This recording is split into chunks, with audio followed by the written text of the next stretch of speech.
आचार्य प्रशांत जी की भगवत गीता, जिसको मैंने आज पढ़ के दूसरे भाग को पढ़ करके समाप्त कर दिया। और अब मैं आपको बताना चाहता हूँ कि इसमें कौन कौन सी बातें विशेष हैं जो आपको समझना चाहिए। मैंने विशेष रूप से बहुत ही अच्छा अनुभव किया। आप भी पढ़िए, समझिए, जानिए। इसके पहले मैं कुछ चीज़ें आपको दिखा देता हूँ कि जो इस गीता में विशेष हैं, मैंने हाईलाइट किया हुआ है।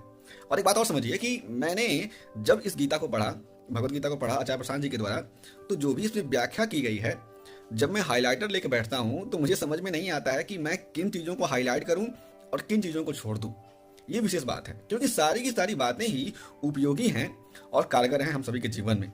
फिर भी मैंने उनमें से कुछ बातों को छांट करके किनारे किया हुआ है और उनको हाईलाइट किया हुआ है कि जब मैं कभी भी इस भगवत गीता को खोलूं तो वो बातें मुझे प्रत्यक्ष रूप से दिखाई पड़ जाएं। इसके अलावा उनकी भगवत गीता की एक नई सीरीज, नई किताब भी आई हुई है, उसको भी पढ़ूंगा। लेकिन पहले इसके बाद से मैंने डिसाइड किया है कि उन्हीं की, यानी आचार्य प्रशांत सर की पुस्तक है अष्टावक्र गीता, उनको पढ़ूंगा भाई साहब, फिर मैं आगे बढ़ूंगा। ठीक है, तो मैं आगे कुछ बातें दिखाता हूँ, आप लोग देखिए, साथ में बने रहिए। अब ये पुस्तक है आचार्य प्रशांत सर की भगवत गीता भाग 2। भाग 1 मैंने पहले ही पढ़ लिया हुआ है, उसको भी बाद में बता दूंगा, दिखा दूंगा।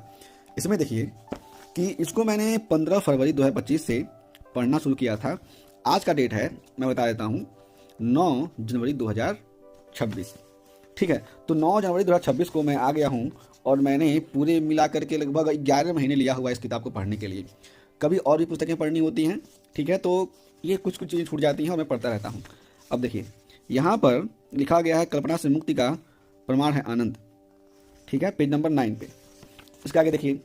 अब देखिए, जब मैं जितना आगे जाऊँगा उतनी चीज़ें मुझे यहाँ पढ़ने को मिलेंगी। अध्यात्म कहता है कि जो अपनी सत्ता में यकीन नहीं करते उन्हें फिर भी यकीन करने की जरूरत नहीं रह जाती। वो विश्वास से आगे चले जाते हैं।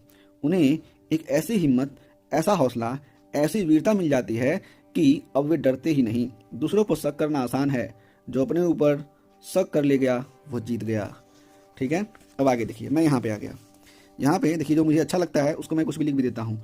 मन सत्य से जितना दूर होगा उतना ज़्यादा तनाव में जिएगा। भैया ठीक समझ लो भाई साहब आप लोग। जितना ज़्यादा ग्रंथों के प्रति अपमान से भरता जा रहा है मन, वो उतना ज़्यादा शमशान की तरह भयावह होता जा रहा है। तो यहाँ पर बहुत सारी बातें लिखी गई हैं। आप जो हो वैसा ही आप चुनाव करते हो, आपके कर्म बताते हैं कि आप क्या हो। ठीक है, तो ये कर्मयोग की बात की गई है। आगे देखिए, कुछ पेज और दिए गए हैं, मैंने यहाँ पर लिखा हुआ है, हाईलाइट किया हुआ है कि अभी आप इस लायक नहीं हैं कि जाएंगे दूसरों को रोशन कर देंगे। अभी तो आपकी लौ इतनी मध्यम है कि और इतनी कमज़ोर है कि बाहर की जरा सी हवा लगी नहीं कि बुझ जाएगी। अभी अपनी रक्षा पर ध्यान दीजिए। तो एक ऐसे साधक की बात की गई है जो अभी साधना शुरू कर रहा है। और भी बहुत सारी बातें हैं, आप लोग किताब खरीदिए और पढ़िए, आपको बहुत सारी बातें समझ में आएंगी। इसमें मुझे सारे के सारे अध्याय बहुत प्यारे लगे, मुझे अच्छा लगा। आपने भगवत गीता पढ़ी है आचार्य प्रशांत सर की, तो आपको क्या अनुभव रहा जरूर बताइएगा। पढ़िए, समझिए, जानिए।